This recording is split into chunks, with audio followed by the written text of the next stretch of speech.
할렐루야. 하나님의 크신 사랑이 이 새벽에 우리 가운데 가득한 줄 믿습니다. 오늘 우리는 요한복음 6장 60절로 71절의 본문을 통하여 주님 아니고서 어디로 간단 말입니까? 라는 제목으로 하나님의 말씀을 함께 나누도록 하겠습니다. 예수님께서 공생의 시간 동안 가장 많은 관심을 가진 것은 제자였습니다. 제자들을 부르시고 제자들과 함께 모든 생활을 하였습니다. 군중들과 차별을 두고 심오한 진리를 제자들에게만 가르친 적도 많았습니다. 공생의 시작을 제자와 함께 하였고 공생의 마지막 순간에도 제자와 함께 하였습니다. 부활 후 처음에도 제자들에게 나타나셨고 승천하시기 전 마지막 순간에도 제자들과 함께 하였습니다. 주님의 관심은 오로지 제자였습니다. 예수님의 행적은 이스라엘의 신두름을 불러일으켰습니다. 가는 곳곳마다 구름대 같은 군중들이 모였죠. 기이한 일들을 자신들의 눈앞에서 펼쳐지는 것을 보며 예수님의 제자가 되겠노라고 주님을 따르는 자들도 많아졌습니다. 그런데 본문 66절을 보십시오. 그때부터 그의 제자 중에서 많은 사람이 떠나가고 다시 그와 함께 다니지 아니하더라. 예수님 자신이 생명의 떡으로 이 땅에 오셨다라는 말씀을 들은 군중들이 이 말씀을 어렵다고 이해하기 힘들다고 하면서 주님을 떠난 것입니다. 이 모습을 보신 주님께서 12 제자들에게 질문하십니다. 너희도 가려느냐? 제자들에게 무엇을 따를 것인가를 결정하라는 질문입니다. 이때 베드로가 대답합니다. 68절에 주여 영생의 말씀이 주께 있사오니 우리가 누구에게로 가오리이까? 우린 여기에서 극명하게 구별되는 두 부류의 제자들을 볼 수 있습니다. 목적을 가지고 주님을 따르는 제자들, 그리고 예수님을 인격적으로 믿는 제자들, 이 두 가지 부류입니다. 먼저는 목적을 가지고 주님을 따르는 제자들은 병이 낫거나 자신의 문제가 해결되기를 바라는 목적으로 믿음을 선택한 자들입니다. 일시적인 믿음인 것이죠. 자신 앞에 있는 어려움이나 극한 상황이 해결되기를 바라는 마음에 주님을 따르는 제자들이기에 문제가 해결된다라면 주님을 바로 떠나버리는 것입니다. 말 그대로 예수님을 이용한 제자들입니다. 또 한 부류의 제자들은 예수님을 인격적으로 믿고 신뢰하며 따르는 제자들입니다. 사건 중심으로 주님을 따르는 자들이 아닙니다. 예수님의 신격과 인격을 경험한 자들이 진정한 믿음을 가지고 주님을 따르는 자들인 것이죠. 사랑하는 성도 여러분, 지금 우리는 어떠한 제자입니까? 나의 목적과 나의 어려움을 해결하기 위하여 주님을 일시적으로 믿고 따르는 제자들입니까?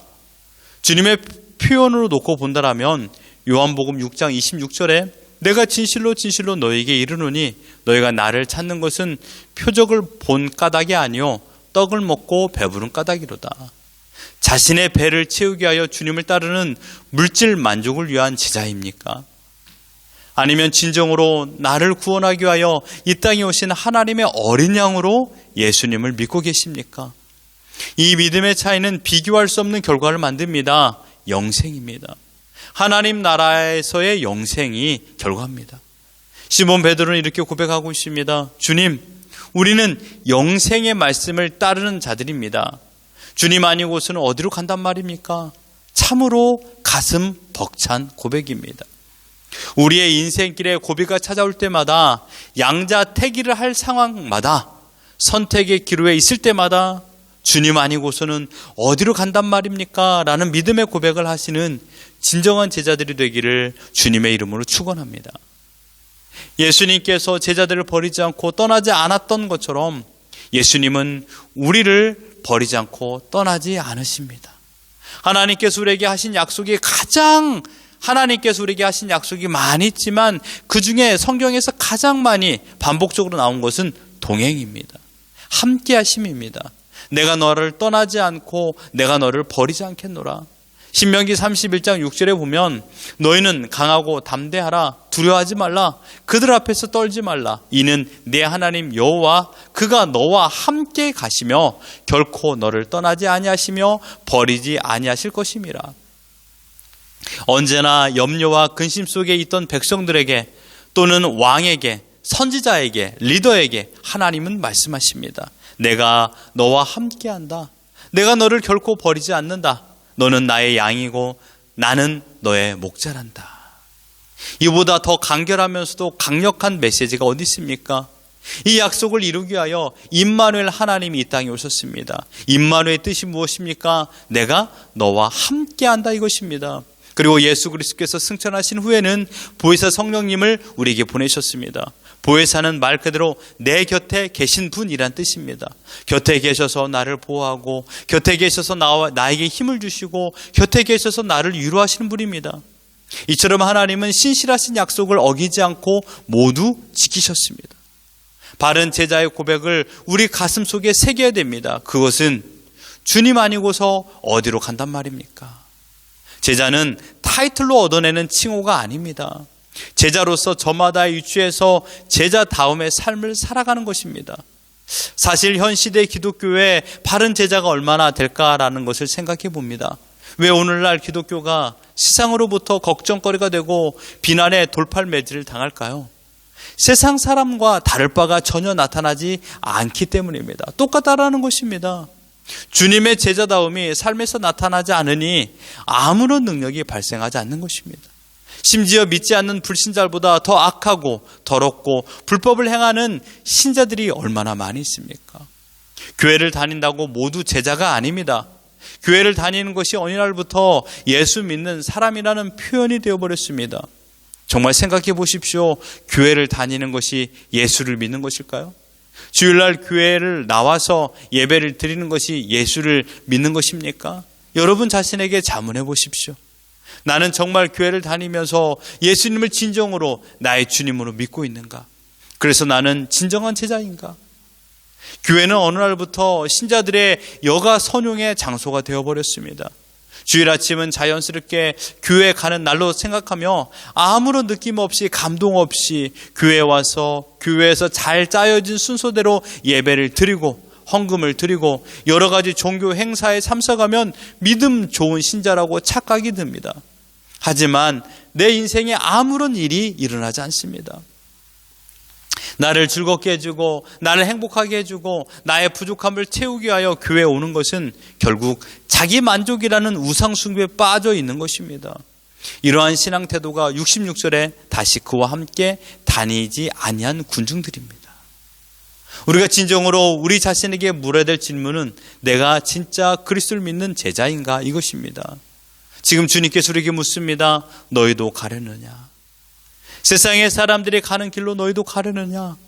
주님은 주님을 떠난 군중들을 세상의 사람들이라고 표현했습니다. 즉 나를 믿지 않고 떡과 물고기만 원했던 세상 사람들이라고 말하고 있습니다. 세상의 편리한 방식에 오염된 채 그냥 흘러갈 것이냐라고 묻고 계십니다. 제자는 대가를 지불한 사람입니다. 그리스도를 따른다라는 것은 자기를 포기한 사람들을 의미합니다. 주님이 좋아서 세상을 버리는 자들입니다. 세상의 즐거움보다, 세상의 화려함보다 주님 안에 거하는 것이 더 큰 즐거움이요 더 큰 아름다움임을 믿고 세상을 버리는 자들이 제자입니다. 아직도 세상에 미련이 있습니까? 기회만 주어진다라면 세상의 멋짐과 세상의 안락함을 누리고 싶은 마음이십니까? 주님의 힘을 등에 업고 주님의 능력을 등에 업고 성공하여 이 땅에서 잘 살고 싶어하는 마음입니까? 제자를 구분하는 것은 간단합니다. 두 가지를 보면 알 수 있습니다. 먼저는 성공입니다. 성공할 때 내 마음이 어떠한가를 알면 됩니다. 교만인가? 감사인가? 성공 이후에 무엇을 하려는가라는 방향성을 보면 쉽게 이 사람이 신자인가 제자인가를 알 수 있습니다. 또 한 가지는 성공의 반대 고난입니다. 여러분이 잘못 선택하여 받은 고난 말고 진정으로 주님을 믿기 위하여 선택한 길에서 마주하는 고난입니다. 사실 우리는 주님 때문에 경험하는 고난은 아주 미비합니다. 그러한 고난을 피하여 쉽고 편안한 믿음의 길을 걸으려고만 하고 있지 않습니까? 우리는 그리스도를 따르는 것을 너무 쉽게 생각합니다. 너무 쉽게 교인이 되는 것입니다. 예전에 한국교회에서는 세례를 받기 전에 가장 먼저 했던 질문은 당신은 주초 문제를 해결하셨습니까? 당신은 술과 담배를 끊으셨습니까? 라는 것이었습니다. 예수님을 믿는 데 있어서 세상보다 예수님을 더 사랑하고 있습니까? 라는 질문입니다. 세상을 사랑하는 표현 방법이 술과 담배였기에 술과 담배를 끊고 주님을 따를 것인가? 이것입니다. 뿐만 아니라 1세기 기독교에서는 예수님을 믿는다라는 말은 나는 죽기를 각오하고 예수님을 믿겠다라는 선언입니다.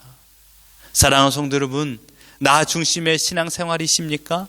아니면 그리스도 중심으로 신앙생활하고 계십니까? 나의 만족을 위하여 믿음생활 하십니까? 아니면 주님을 위하여, 주님의 영광을 위하여 신앙생활을 하고 계십니까? 유사 그리스도인으로 사시지 마십시오. 거의 그리스도인으로도 사시지 마십시오. 진정 그리스도인으로 사십시오. 우리는 몸부림쳐야 됩니다. 주님 아니고서는 어디로 간단 말입니까? 정말 주님 아니고서는 어디로 간단 말입니까? 단순히 교회를 다니는 사람이 아니라 예수의 제자로 세상에서 오늘을 살아가는 우리 모두가 되시기를 바랍니다.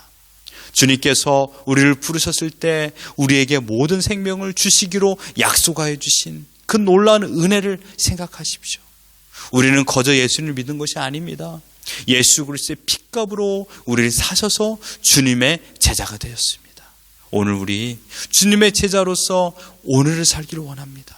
우리가 어디로 가야 되겠습니까? 세상은 길이 없습니다. 세상은 우리에게 평안을 주지 못합니다. 오직 우리에게 진정한 평안과 안식을 주시는 주님 안에서 주님의 제자로 오늘을 살아가는 우리 모두가 되기를 예수 그리스도 이름으로 축원합니다.